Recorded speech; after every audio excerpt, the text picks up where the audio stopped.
Rieccoci insieme. Presidente, do a lei la parola all'inizio perché anche la questione dei ticket, dei biglietti avevano avuto una proroga di validità, adesso è stata raddoppiata se non sbaglio.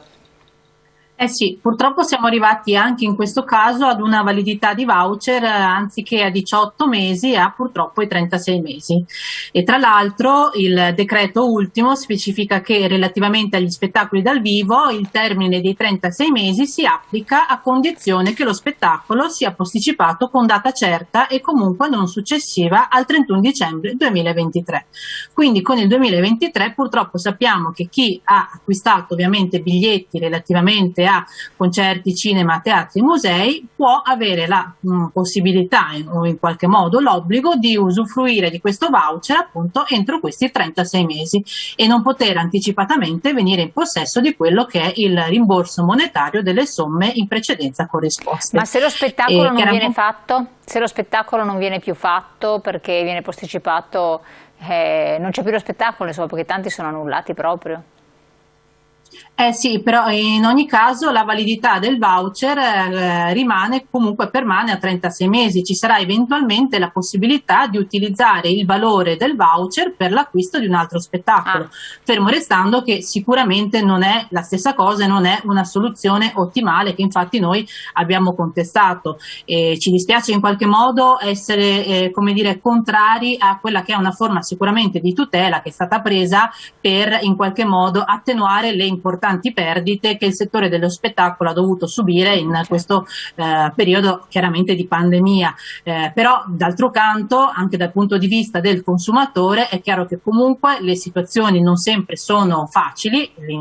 L'intervento, il messaggio del precedente telespettatore conferma che chiaramente molte persone si sono trovate in estrema difficoltà economica e in questo caso poter dare la possibilità a tutti, in base alle proprie diciamo situazioni, di ottenere quanto prima il rimborso monetario anche appunto per il consumatore poteva essere sicuramente la soluzione ottimale da poter prendere proprio per garantire anche un certo rientro in termini economici anche per il singolo.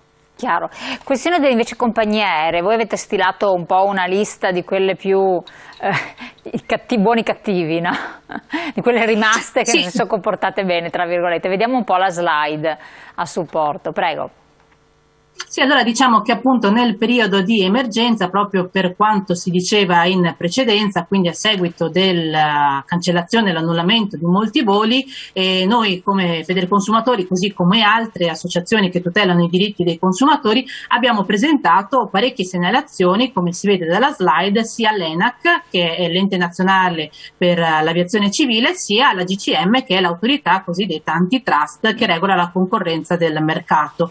Questo perché, come si diceva in precedenza, queste compagnie che sono chiaramente conosciute principalmente come le compagnie low cost, tranne quella che era insomma la nostra vecchia compagnia di bandiera, avevano attuato delle pratiche commerciali ovviamente scorrette, non fornendo alcun riscontro al consumatore che man mano lamentava ovviamente la cancellazione, l'annullamento e la posticipazione del proprio volo ed eventualmente chiedeva anche il rimborso delle somme già corrisposte, non riceveva assolutamente nessun riscontro, non riceveva né il voucher né chiaramente il rimborso monetario delle somme pagate, né ovviamente nessuna indicazione su come procedere in maniera corretta per l'esercizio del proprio diritto.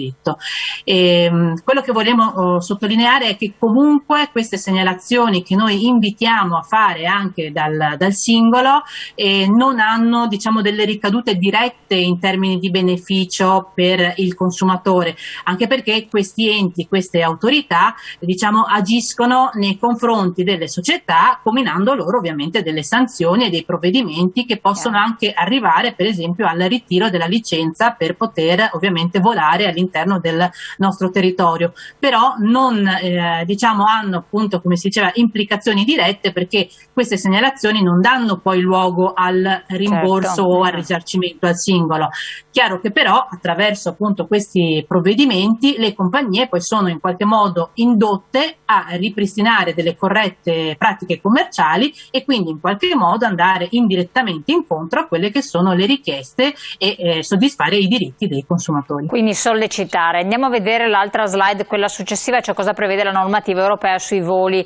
Regolamento CE 261 del 2004, qui chiede l'intervento anche dell'avvocato. Parliamo di negato imbarco, cancellazione del volo, ritardo prolungato.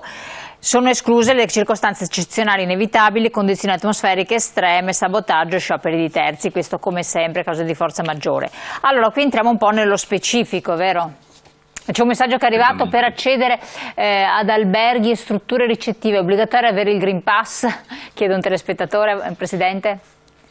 No, allora, attualmente non tutti ovviamente richiedono le stesse caratteristiche. Allora, per quanto riguarda il Green Pass, dopo una serie di problematiche che erano state sollevate anche dal nostro garante della privacy, siamo arrivati non molto tempo fa all'emissione di questo Green Pass, che teoricamente a partire da dopodomani dovrebbe tra l'altro consentirci di circolare in maniera abbastanza libera all'interno del territorio comunitario. Parliamo un po' sempre in termini ipotetici, perché purtroppo, già come si diceva prima, la situazione non è chiaramente certa, l'emergenza sanitaria è ancora in atto, seppur ovviamente i dati che abbiamo parlano di una situazione chiaramente un po' più tranquilla, però a seguito delle varie varianti che stanno circolando a livello nazionale, europeo e mondiale, è chiaro che l'attenzione deve essere sempre molto alta, e di conseguenza anche tutti quelli che sono gli attuali provvedimenti e le attuali regole possono ovviamente subire domani dei cambiamenti. Si sentiva di recente una rivalutazione sulla questione dell'emissione del Green Pass, che al momento non tutti hanno, per vedere se sia necessario emetterlo solamente per chi ha già effettuato anche la seconda dose del vaccino e non anche esclusivamente la prima. Quindi questo è tutto da seguire. È una vicenda da seguire assolutamente. Passiamo subito al negato imbarco, perché abbiamo tante cose da raccontare, quindi volevo chiedere un po' l'intervento anche dell'avvocato. Quindi mi raccomando, nei dubbi chiamate l'associazione dei consumatori, Federconsumatori, che vi può illustrare un po' tutto come si evolve, perché è difficile anche stare dietro le varie modifiche anche legislative. Avvocato, negato imbarco anche per overbooking, che cosa c'è, che cosa prevede la legge? Vediamo un po' anche la slide di supporto. Sì, allora, diciamo che attualmente c'è anche la possibilità, vista la riorganizzazione che le compagnie aeree stanno avendo, che le ipotesi di overbooking e di cancellazione dei voli siano assolutamente in aumento. Allora, l'ipotesi del negato imbarco, tra cui è ipotesi sicuramente preminente l'overbooking, e l'ipotesi di cancellazione del volo.